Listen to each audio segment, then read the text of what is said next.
नमस्कार साथियों, आप सभी का जीएस भाई प्रेम चौहान यूट्यूब चैनल पर स्वागत है। हमने जो हमारे अधिकार नाम से एक सीरीज स्टार्ट की थी, जिसमें हम संविधान में जो हमारे मौलिक अधिकार है, हमें जो मूल अधिकार प्राप्त है, फंडामेंटल राइट, उनके बारे में पढ़ रहे थे। कल तक हमने जो समानता के अधिकार थे 14 से लेकर 18 तक, उनके बारे में पढ़ा। आज हम जो स्वतंत्रता के अधिकार है, फ्रीडम के अधिकार है, एक व्यक्ति को एक राज्य में रहते हुए उसे कितनी स्वतंत्रता मिलती है, कितनी फ्रीडम मिलती है, उसके लिए जो अधिकार है उनके बारे में पढ़ेंगे। जो फ्रीडम के अधिकार है, स्वतंत्रता के अधिकार है, वो अधिकार 4 अधिकारों में बांटा गया है। लेकिन आज हम जो पढ़ेंगे आर्टिकल 19 के बारे में पढ़ेंगे, अनुच्छेद 19 के बारे में। यह एक देखने में भले ही छोटा अधिकार है, लेकिन बहुत बड़ा है, इसकी व्याख्या बहुत बड़ी है। इस अधिकार में हमें काफी अधिक जो फ्रीडम दी गई है उनके बारे में पढ़ेंगे। आज हम स्वतंत्रता के अधिकार पढ़ रहे हैं। यह अधिकार आर्टिकल 19 से लेकर आर्टिकल 22 तक, आर्टिकल 19 से लेकर आर्टिकल 22 में है। यह अधिकार जो केवल एक व्यक्ति को प्राप्त है किसी राज्य में। मैं यहां पर जो राज्य शब्द बार बार यूज कर रहा हूं, आप अगर पॉलिटी की लैंग्वेज में देखोगे तो राज्य शब्द है जो देश के लिए, हम जैसे देश कहते हैं, देश, राज्य या राष्ट्र, इनकी एक अलग डेफिनेशन है। इनके बारे में हम एक सेशन करेंगे कभी, जिनमें राष्ट्र क्या है, देश क्या है, राज्य क्या है, इनके बारे में एक अच्छे से डिटेल से पढ़ेंगे। यहाँ पर जो मैं राज्य शब्द बार बार बोल रहा हूँ, वो हमारे देश भारत के लिए यूज हो रहा है पॉलिटी में। यह जो अधिकार, स्वतंत्रता के अधिकार है, जो हमें केवल भारत के नागरिकों को ही प्राप्त है। ऐसे नहीं है कि कोई विदेशी आकर भारत में इन अधिकारों की मांग करे, नहीं मिलेंगे, क्योंकि ये सिर्फ भारत के राज्य क्षेत्र में और भारत के जो नागरिक हो उन्हें ही मिलेंगे। इन अधिकारों में स्वतंत्रता के बारे में बताया गया है। एक व्यक्ति को जीवन जीने के लिए कितनी फ्रीडम चाहिए, उसके लिए बताया गया है। इन अधिकारों पर सुप्रीम कोर्ट के द्वारा जो अपने वर्डिक्ट में बताया गया था कि एक अगर कोई हमारे देश पर कोई बाहरी विद्रोह, बाहरी आक्रमण हो जाए, तो बाहरी आक्रमण जो आर्टिकल 358, आर्टिकल 358 में बताया गया है कि इन अधिकारों पर रोक, अगर कोई विदेशी हमला हो गया, बाहरी आक्रमण हो गया, तो इन अधिकारों पर रोक लग सकती है। अधिकारों पर रोक लगाने के लिए संसद से प्रस्ताव पारित करना पड़ेगा, उसके बाद ही रोक लगेगी, ऐसे नहीं लगेगी। रोक लगाने का जो वर्णन है वो आर्टिकल 358 में बताया गया है। अब हम जो आर्टिकल 358 है उसके बारे में पढ़ेंगे कि इस आर्टिकल में क्या लिखा गया है, उसके बारे में डिटेल से पढ़ेंगे।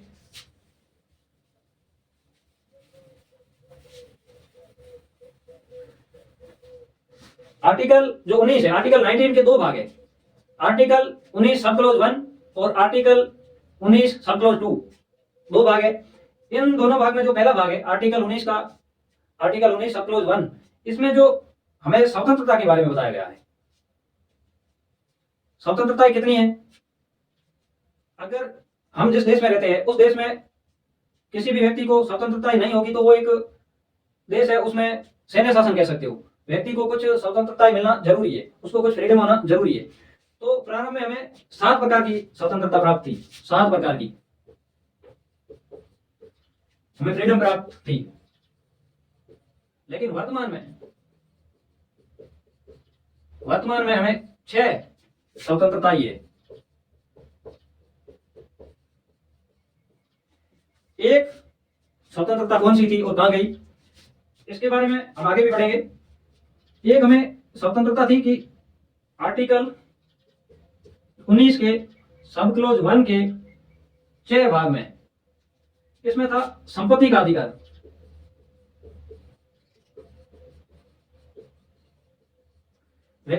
इस अधिकार में था कि आप कितनी भी संपत्ति रख सकते हो, कहीं पर भी आप प्रॉपर्टी खरीद सकते हो, बेच सकते हो। संपत्ति के बारे में था। यह मैंने आपको पहले भी बताया था कि मोरारजी देसाई गवर्नमेंट ने इस अधिकार को अभी जो निरस्त कर दिया गया था, निरस्त इस अधिकार को किया था, हटाया था। 44वां संविधान संशोधन 1978 में मोरारजी देसाई गवर्नमेंट जो संपत्ति का अधिकार था, इसे 44 कॉन्स्टिट्यूशन अमेंडमेंट 1978 में मोरारजी देसाई गवर्नमेंट ने इस अधिकार को हटा दिया गया था, क्योंकि लोगों ने बहुत अधिक संपत्ति बना ली थी और उस संपत्ति, इस कानून के आधार पर जो लोग थे उन्होंने सुप्रीम कोर्ट में जाकर अपनी अपनी जो रिट याचिका दायर कर दी कि सरकार हमसे संपत्ति छीन रही है, इसलिए सरकार ने एक इन सभी का तोड़ निकालते हुए इस अधिकार को हटा दिया। यह अधिकार अभी कानूनी अधिकार है, इसको पूर्ण रूप से संविधान से नहीं हटाया गया है। संपत्ति के अधिकार को, संपत्ति आप रख सकते हो, यह अधिकार अभी आर्टिकल 300 में है, अनुच्छेद 300 में अभी कानूनी अधिकार है ये।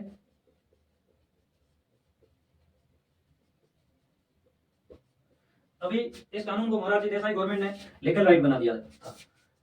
इसलिए अभी जो हमें वर्तमान में जो स्वतंत्रता प्राप्त है वो है जो 6 है। शुरुआत में जो हमें फ्रीडम थी वो 7 थी।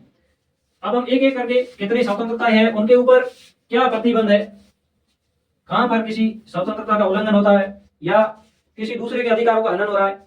सबसे पहले मैं आपको एक ट्रिक बताता हूं, इसको याद करने के लिए, आपको सिर्फ याद करने के लिए बता रहा हूं।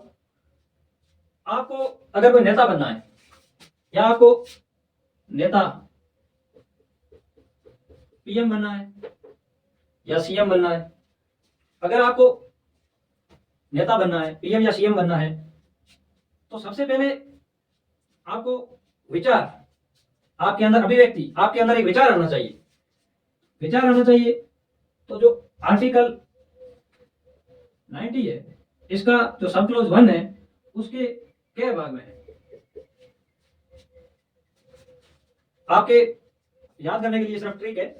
अगर आपको प्रधानमंत्री बनना है तो सबसे पहले आपके अंदर विचार आना चाहिए, आपके अंदर अभिव्यक्ति आनी चाहिए, और आप उस अभिव्यक्ति को अपनी बात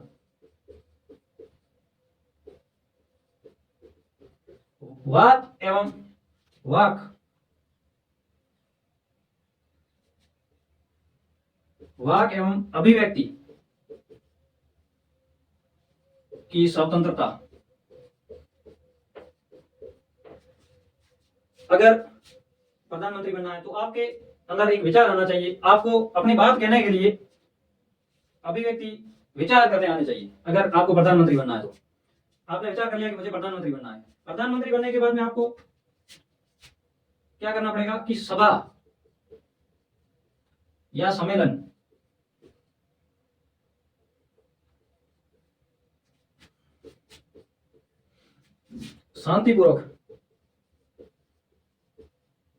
शांतिपूर्वक रूप से आपको सभा या आपको सम्मेलन करना पड़ेगा। सम्मेलन करने के बाद में अगर आपने उस जगह पर एक भीड़ इकट्ठा कर दी या अधिक जनता इकट्ठा कर दी, तो उनके सामने आप क्या करोगे, एक पार्टी की घोषणा करोगे। संघ या संगठन मतलब कि आप कोई संघ बनाओगे या संगठन बनाओगे, उस भीड़ के सामने बनाओगे। अगर आपने उनकी सेंटीमेंट प्राप्त कर लिए तो संघ या संगठन या पार्टी बनाओगे। पार्टी बनाने के बाद में अगर आपने कोई पार्टी बनाई है तो आपको उस पार्टी का प्रचार करने के लिए क्या करना पड़ेगा कि आपको पूरे देश में घूमना पड़ेगा।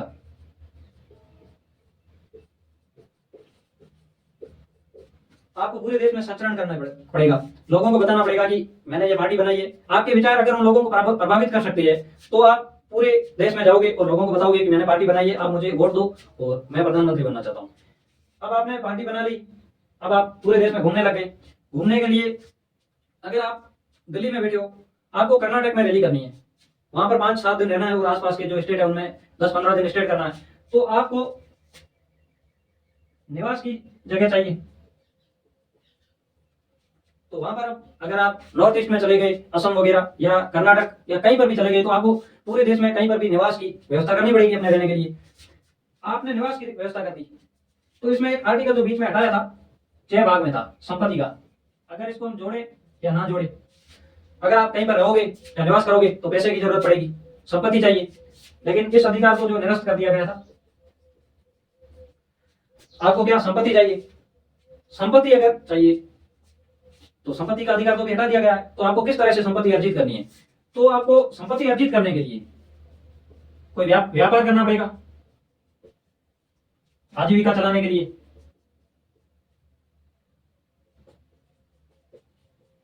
आपको व्यापार अपनी आजीविका चलाने के लिए या पार्टी को चलाने के लिए या कहीं पर घूमने के लिए, तो आपको क्या व्यापार करना पड़ेगा। ये मैंने ट्रिक बताई आपको याद करने के लिए। सबसे पहले आपके अंदर विचार आना चाहिए कि मैं प्रधानमंत्री बनना चाहता हूं।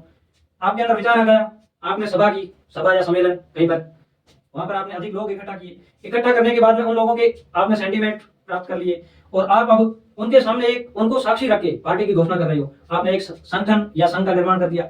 संगठन का या संघ का निर्माण करने के बाद में आप पूरे देश में घूम घूम के लोगों को बताओगे, आप पूरे देश में विचरण करोगे, संचरण करोगे कि मैं चुनाव लड़ना चाहता हूं, आप मुझे वोट दो। आप घूमने के लिए गए तो अगर दूरी ज्यादा है तो वहां पर आपको रहने के लिए घर चाहिए, तो आपको निवास की स्वतंत्रता है, कहीं पर भी आप बनाकर रह सकते हो। उसके बाद में संपत्ति का हमने पढ़ा था, वो हटा दिया गया है। अगर आपको घर बनाने के लिए या और आजीविका चलाने के लिए पैसे चाहिए, पैसे के लिए आपको क्या करना है कि आपको पूरे देश में कहीं पर भी व्यापार करने की है जो छूट है। अब इन अधिकारों को हम डिटेल से पढ़ेंगे। इनकी कुछ बाध्यताएं भी है, ऐसे नहीं है कि आपको ये अधिकार दे दिए और आप उठ के चले गए। ये मैंने आपको एक ट्रिक बताई है, लेकिन अब हम इन सभी अधिकारों को डिटेल में पढ़ेंगे, तभी जाकर हमें पता चलेगा कि हमारी स्वतंत्रताएं कितनी है उसके बारे में। सबसे पहले पढ़ेंगे हम आर्टिकल 19 सब क्लोज 1 का जो भाग है के भाग में पढ़ेंगे। के भाग में इसका नाम है वाक एवं अभिव्यक्ति की स्वतंत्रता, freedom of speech and expression. आप अपने जो विचार है उनको प्रेस के माध्यम से, या आपको विचार आ गए, आप अपने विचारों को दूसरों को बताना चाहते हो, किस तरह से बताओगे? आपके जो विचार है आप दूसरे लोगों को अपने विचारों से, अपने जो सेंटीमेंट उनको क्रिएट करके उनको जोड़ना चाहोगे, तो आप क्या करोगे कि प्रेस की स्वतंत्रता है। प्रेस मतलब प्रिंट मीडिया, अखबार वगैरह, या इसमें एक और इलेक्ट्रॉनिक मीडिया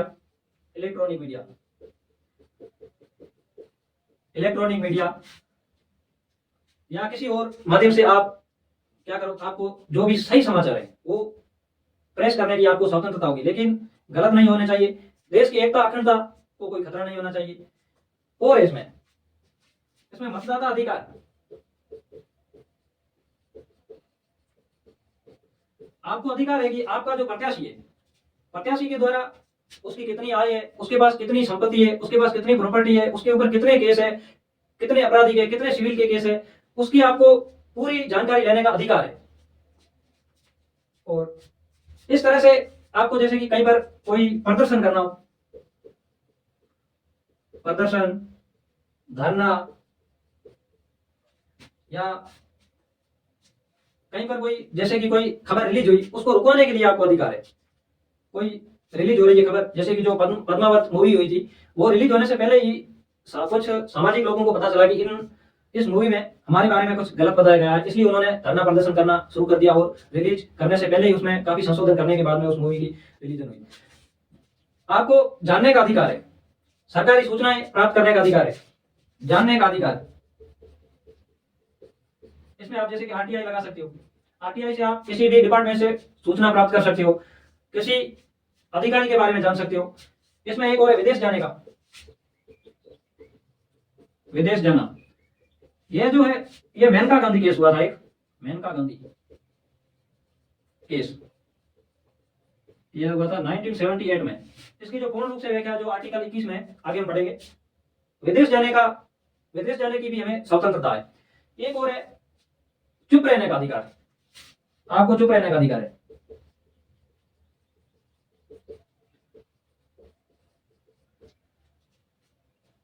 यह जो चुप रहने का अधिकार है, यह एक केस हुआ था इमैनुअल वर्सेज केरल सरकार। इस केस में क्या हुआ था कि एक इमैनुअल और इसके दो और भाई थे, ये एक स्कूल में पढ़ते थे। उस स्कूल में राष्ट्रगान गाया जाता था। चुप रहने का अधिकार है जो राष्ट्रगान के दौरान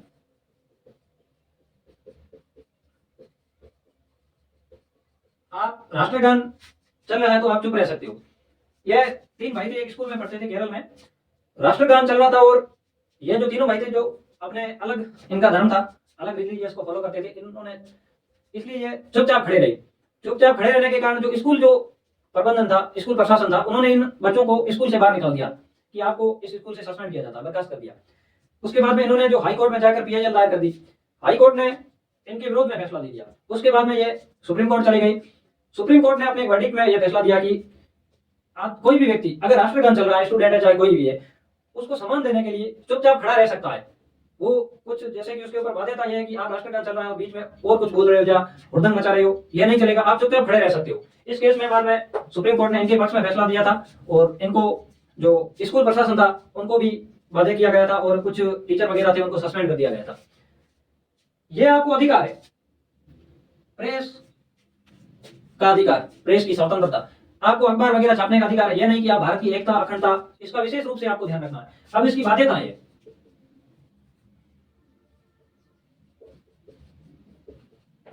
बाध्यता यह है कि आप देश की एकता अखंडता, एकता और अखंडता की विशेष रूप से रक्षा होनी चाहिए। आप यह नहीं है कि कुछ ऐसे तथ्य छाप दो जिससे पब्लिक सेंटीमेंट जुड़कर राष्ट्र के विरोध में हो जाए, या तो कम्युनिटी मिलकर ऐसे कोई गलत मीडिया प्रिंट हो जाए जिससे दो लोग कम्युनिटी मिलकर लड़ने लग जाए या दंगे वगैरह भड़क जाए, ये आप नहीं कर सकते। ये जो इलेक्ट्रॉनिक मीडिया और प्रेस मीडिया दोनों पर लागू, अभी इलेक्ट्रॉनिक मीडिया जो इंटरनेट से चलती है उन्हें इलेक्ट्रॉनिक मीडिया कहते हैं। अभी ये अधिकार है जो अभी दिया गया हमें 2021-22 में, ठीक है। मतदाता अधिकार, मतदाता को अपना वोट देने का अधिकार है। वो अपना वोट चाहे जिस व्यक्ति को दे सकता है, अगर उसे कोई कैंडिडेट पसंद नहीं है तो वो नोटा को दे सकता है, नॉन ऑफ दी अबोव, उनमें से कोई अगर कैंडिडेट नहीं पसंद है तो वो नोटा को दे सकता है। उसके बाद में आपको प्रदर्शन करने का अधिकार है, धरना देने का अधिकार है, लेकिन आपके अधिकार उतने हैं, उतनी दूरी तक ही है जहां से आगे किसी और के अधिकार शुरू हो जाते हैं। आपने कहीं पर जाके धरना प्रदर्शन करना स्टार्ट कर दिया, आपने रोड जाम कर दी, आपकी रोड जाम करने के कारण जो दूसरों के अधिकार का हनन हुआ, जैसे दिल्ली में अभी किसान आंदोलन हुआ था, उससे पहले सीएए के विरोध में जो प्रोटेस्ट हुए थे, उनमें जिन लोगों ने रोड वगैरह रोकी थी या उनके ऊपर काफी वगैरह केस दर्ज हुए थे, उनमें बताया गया था कि आप धरना प्रदर्शन कर सकते हो लेकिन शांतिपूर्वक रूप से, सरकार से आपको, पुलिस प्रशासन से इजाजत लेनी पड़ेगी। उस आपको अगर स्वीकृति मिल गई है तो आपको एक पर्टिकुलर जगह दी जाएगी, उस जगह पर बैठकर आप धरना प्रदर्शन कर सकते हो, लेकिन दूसरे के अधिकारों का हनन नहीं होना चाहिए। जानने का अधिकार, आप देश हित में, लोक हित में कोई भी सूचना है जो सरकार से ले सकते हो, लेकिन देश की एकता अखंडता, देश की रक्षा व्यवस्था से संबंधित कोई भी सूचना आपको नहीं दी जाएगी। विदेश जाने का अधिकार, आप विदेश जा सकते हो, लेकिन यह नहीं है कि आप विदेश में जाकर अपने देश के बारे में कुछ गलत बोलने लग जाओ या अपने देश का विरोध करने लग जाओ तो आपके ऊपर कार्रवाई होगी। अभी हम वर्तमान में देख रहे हैं कि कुछ लोग दूसरे देशों में जाकर, जैसे कि एक खालिस्तानी, जिसे आतंकवादी का दर्जा दे रखा है भारत सरकार ने, जो पन्नू नाम से है, उसके अलावा और भी कई है, उन लोगों को भारत ने आतंकवादी घोषित कर रखा है। वो भारत के थे, बाहर जाकर देश के विरोध में गतिविधियों में जो लिप्त है, इसलिए उनको आतंकवादी का दर्जा दे दिया। आपको चुप रहने का अधिकार, यह मैंने बता दिया, राष्ट्रगान के दौरान आप चुप रह सकते हो। इसमें अगर आपको न्यायालय ने कह दिया, आप न्यायालय की अवमानना नहीं कर सकते, न्यायिक अवमानना, आप न्यायालय की अवमानना नहीं कर सकते। अगर न्यायालय ने कोई आदेश दिया है तो उसका पालन करना पड़ेगा, अगर आप पालन नहीं करोगे तो आप एक अपराधी हो, आपके ऊपर केस दर्ज होगा, आपको गिरफ्तार किया जाएगा, आपके ऊपर राजद्रोह, देशद्रोह कुछ भी लग सकता है और आपको जेल में डाल दिया जाएगा। इनके पास इतनी पावर होती है कि आपकी जिंदगी पूरी जेल में निकल सकती है। इसलिए इन बातों का विशेष रूप से ध्यान रखिए। आप किसी की मानहानि नहीं कर सकते, मानहानि, किसी व्यक्ति के बारे में आप कुछ गलत नहीं बोल सकते, किसी व्यक्ति की पर्सनल बातों को आप आगे शेयर नहीं कर सकते उसकी बिना अनुमति के। अगर आपने किसी को मानहानि की है, उसके ऊपर कोई गलत दोषारोपण किया है तो आपको सजा मिल सकती है। फोन टैपिंग, फोन टैपिंग, अगर आप किसी के मोबाइल की, अगर आप किसी व्यक्ति से बात कर रहे हो और उसकी कॉल को रिकॉर्ड कर रहे हो, ये गलत है, ये इस स्वतंत्रता की बाध्यता है। इसके आगे में अब हम दूसरी स्वतंत्रता के बारे में पढ़ेंगे। इसमें जो हमें 6 स्वतंत्रताएं दी गई है, जो 6 फ्रीडम दिए गए है, इनमें अगर आपको कहीं पर भी प्रश्न में लिखा हुआ मिले, किसी भी में, सभी में हम पढ़ेंगे, देश की एकता और अखंडता सभी में कॉमन है। कहीं पर भी आपको मिले कि आपको सभा और सम्मेलन करने की छूट है, इसकी जो बाध्यता क्या है, अगर उसमें आपको लिखा हुआ मिले कि देश की एकता और अखंडता की सुरक्षा होनी चाहिए, उस पर आप टिक मार्क कीजिए, क्योंकि वो एकदम इसका सही होगा। इनमें सभी में एक कॉमन लाइन है। इसके बाद में हम पढ़ेंगे आर्टिकल 19 के जो सब क्लोज 1 का ख भाग है। ख भाग में क्या है, आपको विचार आना चाहिए, विचार, प्रधानमंत्री बनना, विचार आना चाहिए। विचार के बाद में आप क्या करोगे, विचार के बाद में आप सभा या सम्मेलन करोगे। आपको सभा या सम्मेलन, आपको सभा या सम्मेलन करने का अधिकार है, यह आपकी स्वतंत्रता है। Freedom of meeting of assembly, आपको सभा या सम्मेलन करने की स्वतंत्रता है और आप कहीं पर भी सभा कर सकते हो, लेकिन यह जो सभा है निरायुध, शांतिपूर्वक, शांतिपूर्वक और निरायुध होनी चाहिए। सभा या सम्मेलन की स्वतंत्रता, निरायुध, बिना हथियार के, आप कोई सभा या सम्मेलन कर रहे हो हथियार लेकर, वहां पर अगर कोई 2 फुट भिड़ गए, हथियार चल गए, तो कई लोगों की कैजुअलिटी हो सकती है, कई लोगों की डेथ हो सकती है। इसलिए आपको बिना हथियारों के शांतिपूर्वक रूप से सभा करने की अनुमति है। ये जो सभा अहिंसात्मक होनी चाहिए, देश की एकता अखंडता की रक्षा होनी चाहिए, देश के विरोध में कोई भी कार्य या कोई भी बात ऐसा नहीं बोलनी चाहिए जिससे देश हित खराब हो। आपको सभा और सम्मेलन करने की छूट है, उसको अहिंसात्मक रूप से आप कर सकते हो, और उस सम्मेलन से जो दूसरों के अधिकारों का हनन नहीं होना चाहिए। आपने सभा की रोड जाम कर दिया, या कहीं पर आपने इतनी जगह पर सभा कर ली, या किसी हॉस्पिटल के पास में जाके आपने सभा कर ली, इस जगह पे नहीं कर सकते। आपको एक जगह दी जाएगी, वहां पर आप सभा या सम्मेलन कर सकते हो। देश की एकता अखंडता ये सभी में कॉमन है।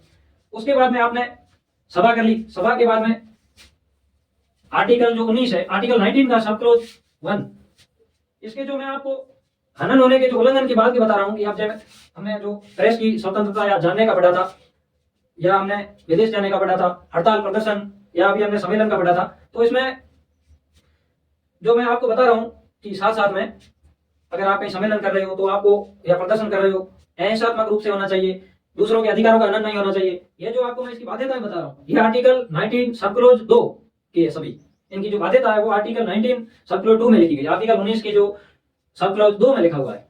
हम साथ में पढ़ते चल रहे हैं। अब हम पढ़ेंगे जो आर्टिकल 19 का सब क्लोज 1 का जो गैर भाग है।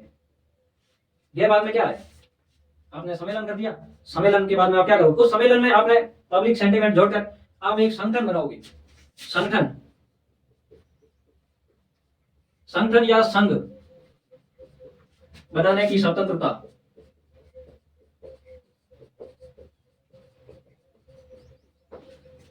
आपको अपने देश के अंदर संगठन, संघ या पार्टी यह बनाने की आपको स्वतंत्रता होगी। अगर आप जो पार्टी बनाओगे वो देश हित में होनी चाहिए। क्या आप सहकारी समिति, सहकारी समिति,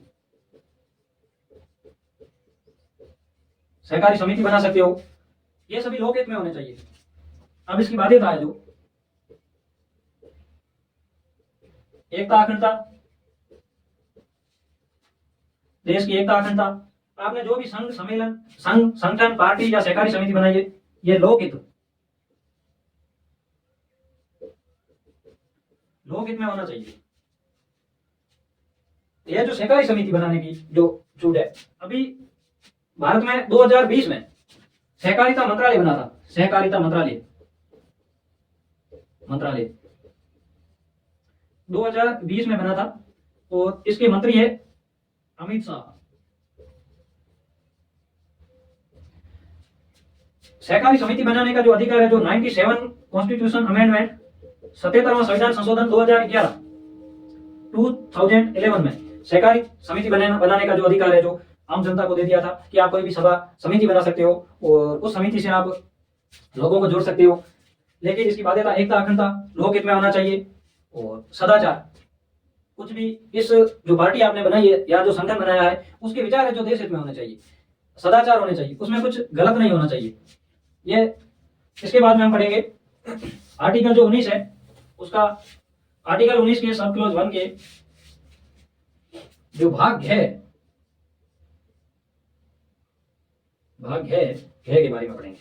इसमें है, आपको विचार आया, आपने सभा या सम्मेलन किया, सम्मेलन करने के बाद में आपने पार्टी की घोषणा की, पार्टी बनाने के बाद में अब आपको पार्टी का प्रचार करना पड़ेगा।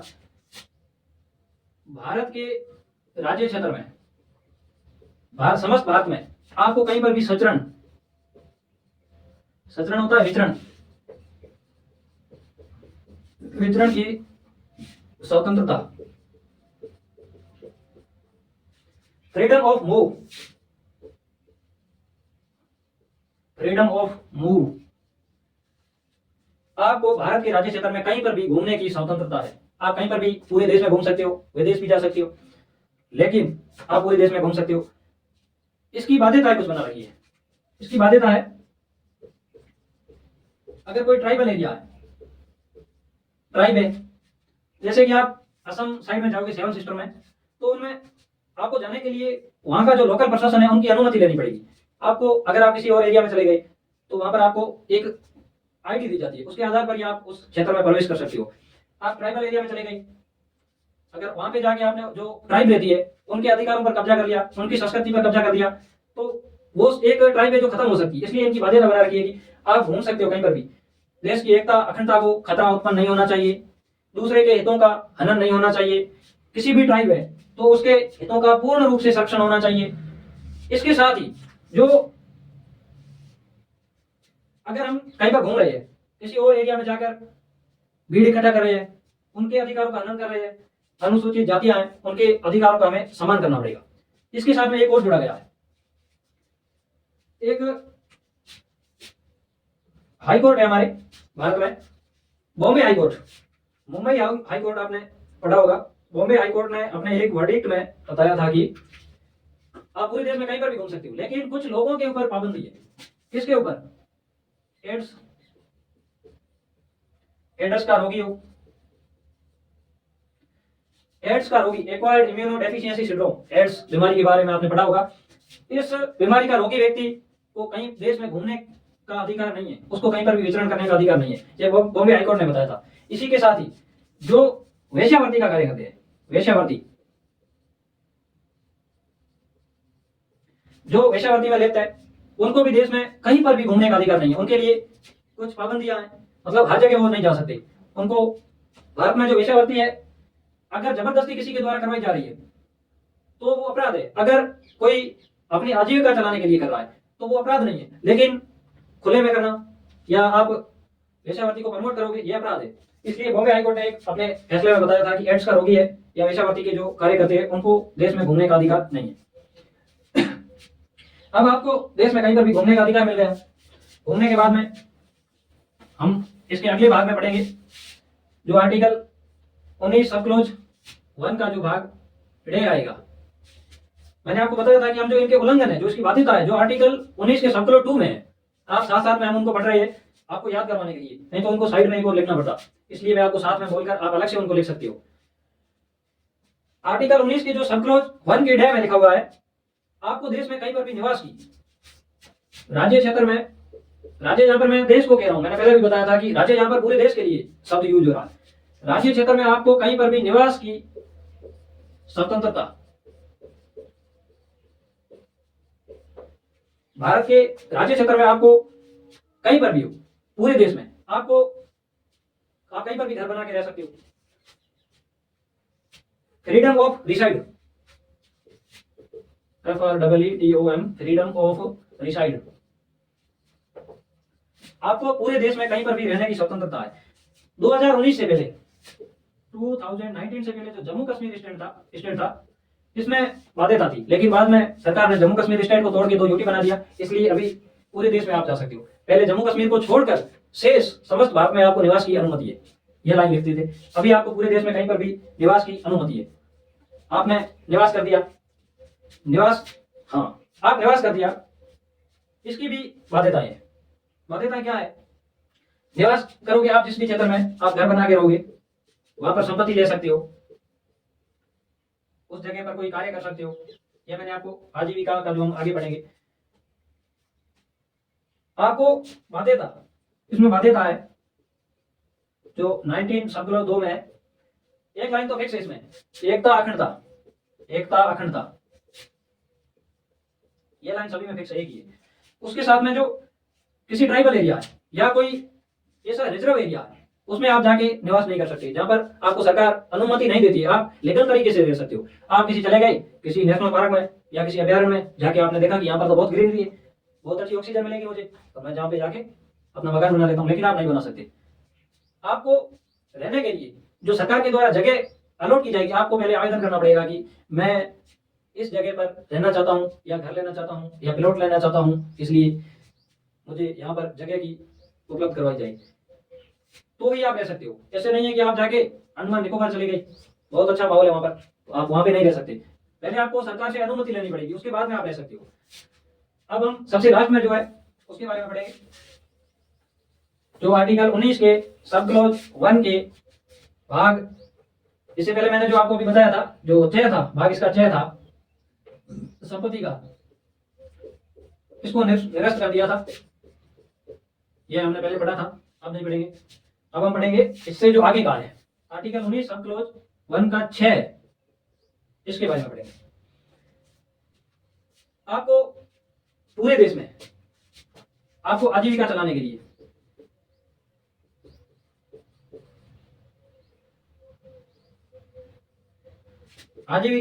लिए व्यापार,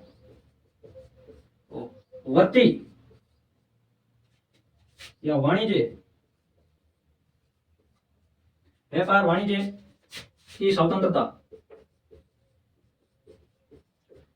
आपको पूरे देश में कहीं पर भी व्यापार करने की, आपकी आजीविका चलाने के लिए कार्य करने की छूट है। आपको आप कहीं पर भी अपना कार्य कर सकते हो, अपना बिजनेस कर सकते हो। जैसे हमारे जो वेस्टर्न राजस्थान है, इस क्षेत्र से कई लोग उठकर काफी समय पहले आज भारत के बड़े बड़े बिजनेसमैन हैं, पूरे विश्व में फैले हुए हैं। लेकिन कुछ लोग राजस्थान से उठकर कोलकाता चले गए, वेस्ट बंगाल, कुछ लोग साउथ में चले गए, कुछ लोग महाराष्ट्र चले गए, कुछ लोग गुजरात चले गए। उन लोगों ने अपना अपना जो बिजनेस एम्पायर खड़ा कर लिया। इसलिए आपको पूरे देश में कहीं पर भी अगर आप बिजनेस करना चाहते हो, कैरी ऑन एनी ऑक्यूपेशन, आप कोई भी बिजनेस कर सकते हो, आपको बिजनेस करने की छूट होगी। लेकिन इसकी भी बाध्यता है, इसकी बाध्यता जो है आर्टिकल 19 है, इसके सर्कुलर 2 में है। आपको व्यापार करने की छूट है, आप कहीं पर भी व्यापार कर सकते हो। लेकिन आप जैसे कि कोई ऐसा कार्य नहीं करोगे, देश की एकता अखंडता वो तो सभी में कॉमन है। आपको व्यापार करने के लिए लाइसेंस लेना पड़ेगा। अगर आप कोई व्यापार कर रहे हो, आपको लाइसेंस लेना पड़ेगा। खतरनाक व्यवसाय नहीं कर सकते, खतरनाक व्यापार। आप कोई जैसे कोई अल्कोहल या कोई आप कहीं से जाके दूसरे देश से या अपने देश से आपके पास लाइसेंस नहीं है, आप बंदूक उठा के लेके आ गए, बंदूक आपने ले ली, वो गलत है, क्योंकि आपके पास लाइसेंस नहीं है उस कार्य को करने के लिए। आप ऐसा विस्फोटक सामग्री वगैरह रखने का या उनके व्यापार का बिना लाइसेंस से काम नहीं कर सकते। या कोई केमिकल, ऐसे केमिकल जो अति ज्वलनशील है या और कोई खतरा पैदा कर सकते हैं, ऐसे केमिकल का आप व्यापार नहीं कर सकते। इसके लिए राज्य रूल बना सकता है। जो स्टेट है, स्टेट के द्वारा रूल बनाए जाएंगे। राज्य उन व्यापार को गवर्न करने के लिए, उन व्यापार को रेगुलेट करने के लिए रूल बना सकता है। उन नियम के आधार पर ही आपको व्यापार करना पड़ेगा। इसके लिए एक केस हुआ था, आपको जो स्वतंत्रता है इसकी बाध्यताएं भी है। एक केस हुआ था यूपी गवर्नमेंट में, वो केस था ओम प्रकाश वर्सेज उत्तर प्रदेश सरकार। Om Prakash versus UP government, यह केस हुआ था। इस केस में एक केस यह था कि जो उत्तर प्रदेश में, पहले उत्तर प्रदेश और उत्तराखंड दोनों एक ही थे। ये तो अभी 2000 के आसपास यहाँ पर उत्तराखंड है जो उसकी अलग से स्टेट बनाया गया था, लेकिन उससे पहले एक ही था। यहाँ पर एक ऋषिकेश स्थान है, आपने सुना होगा ऋषिकेश। ऋषिकेश एक धार्मिक जगह है, हिंदू धर्म की मान्यताएं काफी जुड़ी हुई है। हिंदू धर्म अपना एक धार्मिक केंद्र मानते हैं, इसलिए उस जगह का जो ऋषिकेश का नगर निगम था, ऋषिकेश नगर निगम, ऋषिकेश म्युनिसिपल कॉर्पोरेशन जो था, उन्होंने एक रूल बनाया था कि आप खुले में अंडे नहीं बेच सकते, अंडे बेचने पर प्रतिबंध।